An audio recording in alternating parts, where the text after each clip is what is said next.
Hello and welcome to Halftime Report. I'm Ekta Batra. With me is Sonal Bhutra as well as Manglam Malu. Well, it's turning out to be a session where, yes, we are weak because of the global weakness, and not to mention that we are waiting by for the US CPI data. So that is probably going to determine the further trend for the markets. It is definitely peppered with a lot of result reactions as well as expectations. So, for example, Tata Motors is your top loser on the Nifty. That one is down around 4.6%. And it's taken a couple of the other auto names with it. So M&M is down around 3% at this point in time as well.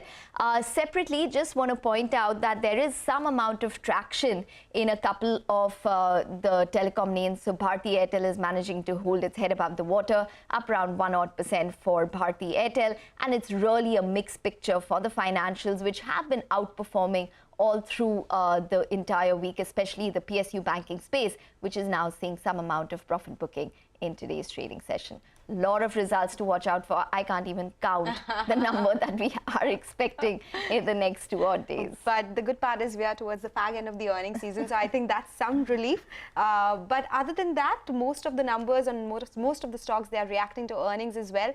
And we, of course, have Deepak Nitrite, which is one of them. It is losing in trade on the back of weak Q2 earnings. It was a top-down miss, so to say, and it was driven by their phenolics division. The stock is down 9% right now. Revenues declined 17%. We had EBITDA declining by 30% for the company on a YOY basis, leading to a margin decline of 900 basis points at 13.8%. Profits were also down 31% this time around. It was the advanced intermediates that did well for the company this time. So that was something that grew on a YOY basis, and that is a smaller chunk as well. So EBIT here was at 140 crore rupees, revenue at 685 crore rupees. But phenolics, that is one where the company has been very positive. The street has been watching out for that segment. That is the one which was a dampener.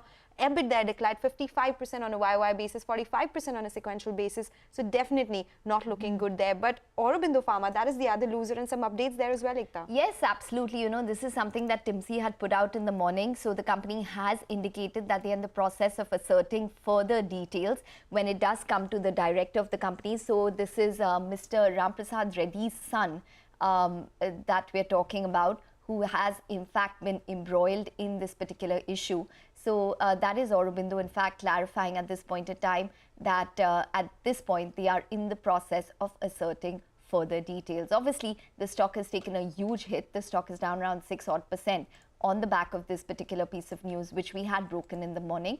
And Aurobindo, remember, has still not released its Q2 numbers. So it's still to release its Q2 numbers on Saturday. So, you know, it's just weakness ahead of that.